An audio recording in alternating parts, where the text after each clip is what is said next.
The corner office of Apex Innovations was a study in intimidating success.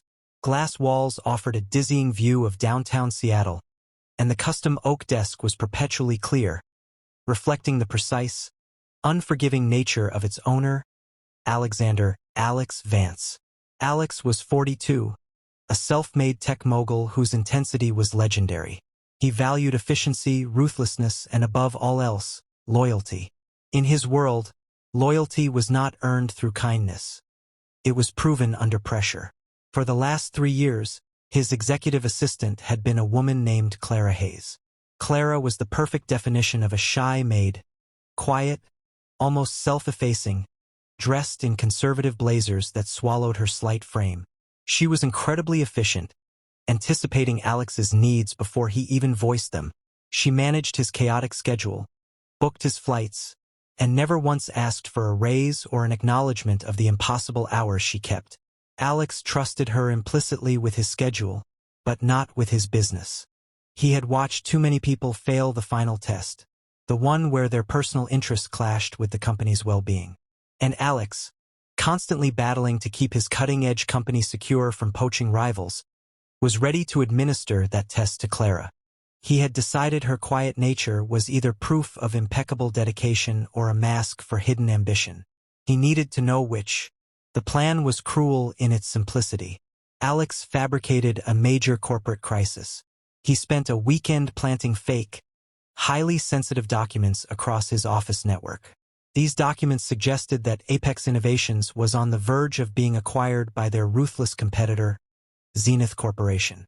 The documents included a severance package offer for all high-level employees, detailing massive payouts, except for the CEO and key executive staff, who would be immediately terminated. The leak was timed for a Monday morning. Alex called Clara into his office, his face a mask of weary defeat. Clara closed the door. "This is confidential," he instructed, his voice low and shaky, a performance he rarely had to give. Clara, holding a stack of meeting folders, looked immediately concerned. "Mr. Vance, what is it?" Alex sighed, running a hand through his hair. "We're done, Clara. Zenith got the best of us. The board is forcing an acquisition. By the end of the week, I'm out. Apex is dissolved." Clara gasped, dropping the folders. "Oh, Mr. Vance, I'm so sorry. I never saw this coming." "No one did," Alex said grimly. "It's a massacre. The official announcement goes out at 5 p.m. today. I need you to do 2 things for me. First, start packing my personal belongings. Discreetly. Second, and this is the hard part, I need to let you go." Clara's face went pale. "Fire me?" "It's not personal, Clara," he lied, pushing a generous severance check across the desk. "Zenith is cleaning house. They don't want any of my people left. They're offering a generous package for all non-essential staff, but I made sure you got an extra 3 months. This is it. You need to clear your desk by 3 p.m. Clara picked up the check, her hand shaking. She nodded, her usual composure fractured. "I understand, Mr. Vance. Thank you for the opportunity." She turned, a picture of quiet devastation, and walked out. Alex leaned back in his chair, feeling a dull ache of guilt mixed with the rush of the test. Now he just had to wait and see what she would do with her final few hours of access.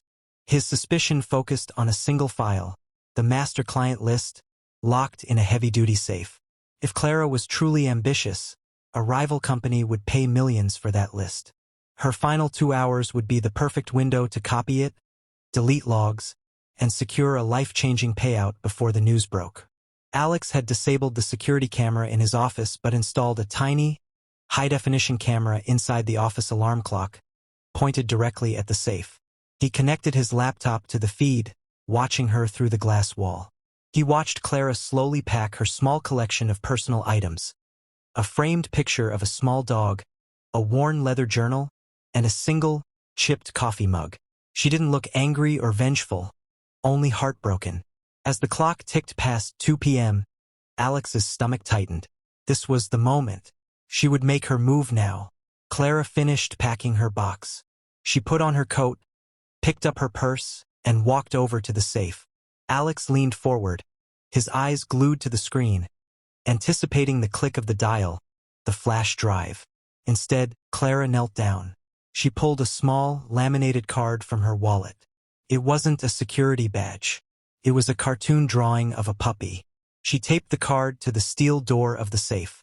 Then, she stood up, smoothed down her skirt, and did the unthinkable. She walked straight to the small, white board where Alex wrote his daily reminders and schedules. She picked up a dry erase marker.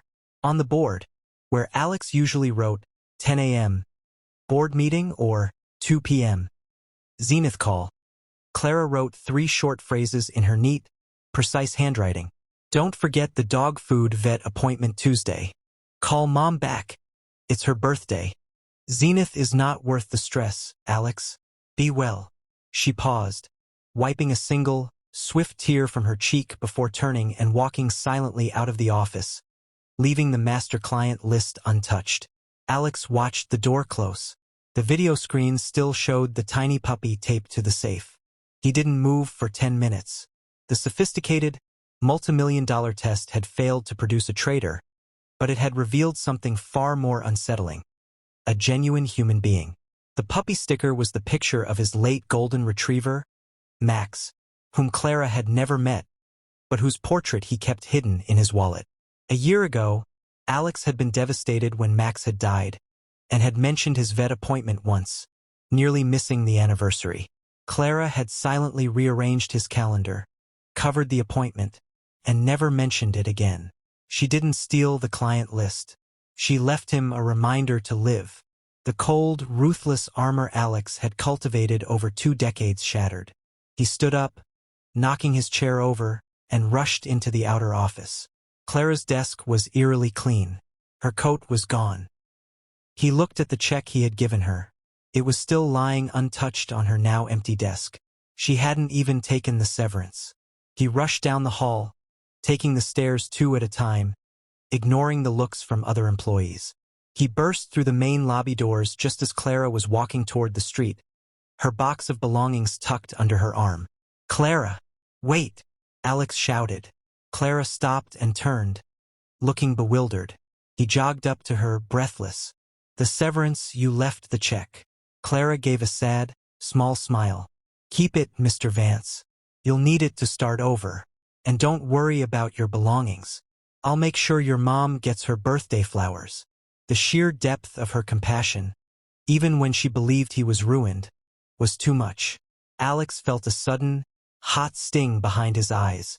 The tough, unfeeling CEO, the man who had fired his loyal assistant just to test her, felt an unfamiliar, crushing wave of regret. "Clara, I need to tell you the truth," Alex choked out, his voice thick. "It was a lie. Apex isn't being acquired. It was a test. And you passed it." Clara's face went from shock to confusion, and then to a slow, heartbreaking understanding of his manipulation. "A test?" she whispered. "You thought I would betray you?" "I didn't know," Alex admitted, the tears finally starting to fall, slow, hot tracks down his face. They were tears of shame, not sorrow. "I'm a horrible person, Clara. I thought everyone had a price. I thought you would steal the list. But you reminded me to call my mother." He swallowed hard, fighting for control. "You didn't leave with millions in stolen data. You left with a reminder that I have a life outside this office. You are the most loyal, honorable person I have ever met. I'm truly sorry. Please, come back." He looked around the busy Seattle street, oblivious to the passersby staring at the weeping CEO. "I need you, Clara. Not as an assistant, but as my chief of staff. I need someone to remind me that the world is more than a balance sheet." Clara looked at him, tears welling in her own eyes. Tears of relief, hurt, and finally a quiet triumph. She looked at the pathetic, tear-streaked CEO begging her to return.